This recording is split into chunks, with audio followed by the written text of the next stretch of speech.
My final guest in Gordon Street tonight made her acting debut at the age of 9 and has won a swag of awards for performances in The Secret Life of Us and Love My Way. She's currently the co-creator, co-producer and star of the Australian series Spirited. Please welcome Claudia Karvan.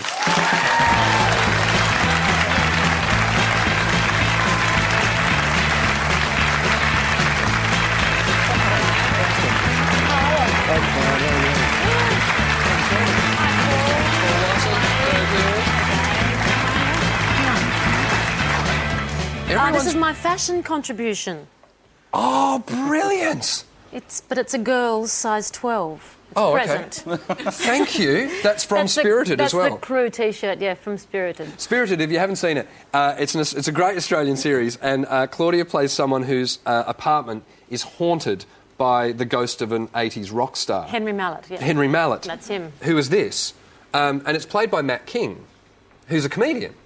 And I've actually shared a house with Matt King.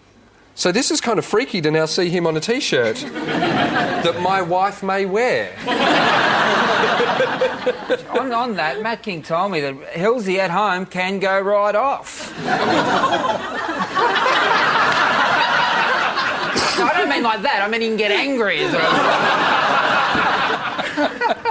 Your character in Spirited is quite straight-laced. Yep. But that's almost the opposite to the way you were brought up. Yeah, I know. My poor parents, they hear these questions and they go, we brought her up all right. We gave her chores and pocket money. It wasn't like sex and drugs and rock and roll all day. My parents ran a nightclub in the Cross. So, yeah, grew up in the red light district and it was great. It was really colourful. I don't know, is anyone in the audience, has anyone been brought up in the hospitality industry with parents owning pubs or restaurants or... This is the straightest audience. I live in St Kilda right now, so yeah, but a lot of work gets done in my back alleyway. Leave it.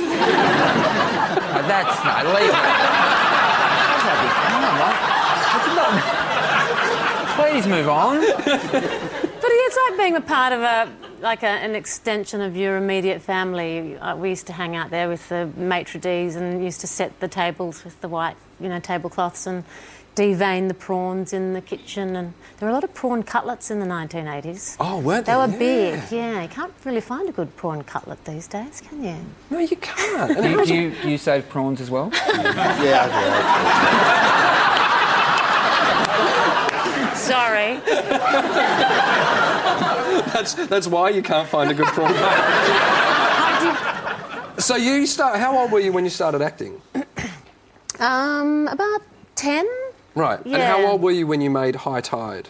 14. 14? Yeah. Because that's an amazing Australian movie. Yeah, it's a beautiful film. Julian Armstrong, Judy Davis, she's magnificent. But yeah, I started acting now I'm a producer, we have to deal with kids all the time. I've got 2 children in the show. And the DOCS regulations in New South Wales are really quite tough. When I was working, it was like Dickensian. I'd leave home, it was dark, and I'd come home and it was dark. There was no kind of, got to give them a 10-minute break every hour and all that sort of stuff. But I loved it. I really enjoyed working as a kid. Did you have ambitions at any point to try and crack the States, to do that thing of, OK, now I'm an actor, I really want to take on Hollywood? I kind of dipped my toe in the water when I was in my early 20s, but...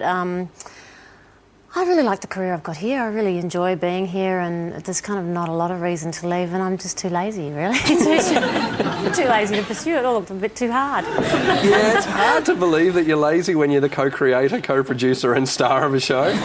What, did you go to the States? Did you have all those ridiculous meetings? Yeah, I did. And kind of corpsed it quite a few times in the meetings. They say kind of crazy, preposterous things like, we've got a really great computer system, so I know that if Michelle Pfeiffer turns down this role, you will get sent the script within 5 minutes. We've got a really fast system here. And you just start, That sounds really ludicrous. But it's a great industry, and they've kind of made some of the best TV in the world, like all that early HBO stuff, Sopranos and 6 Feet Under and stuff like that, really kind of trailblazed. It kind of showed me particularly that you can make really good drama, and that's what kind of inspired me to move into TV, really. You worked with some great actors on Secret Life of Us, didn't you?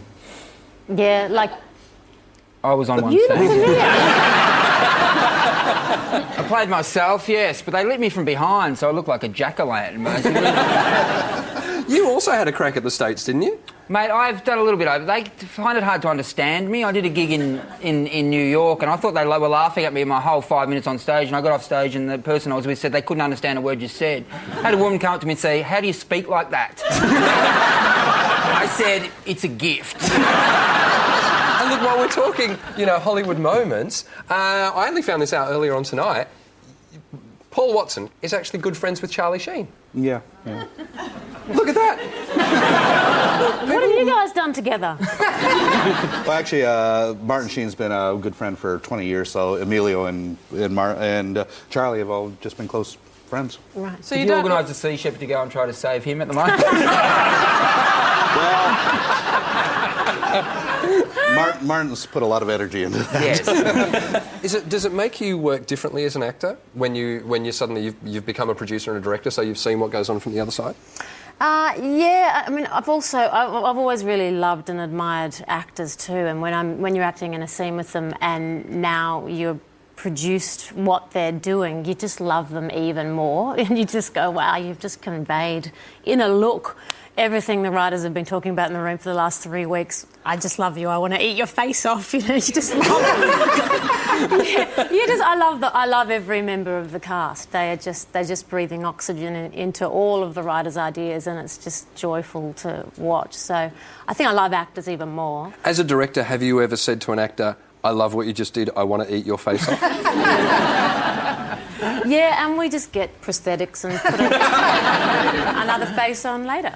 I want to show a little clip of Spirited, because this is Claudia with Henry Mallett, played by Matt King, who's the ghost of an 80s rock star. You can't sing.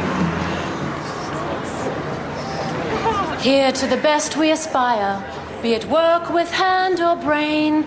We have learned if we win to aim higher, if we lose to press forward again. Swell, swell the chorus in praise of the school we love.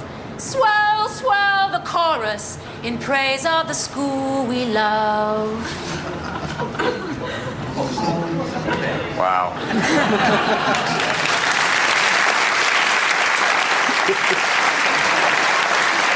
It takes a lot of skill to be able to sing badly.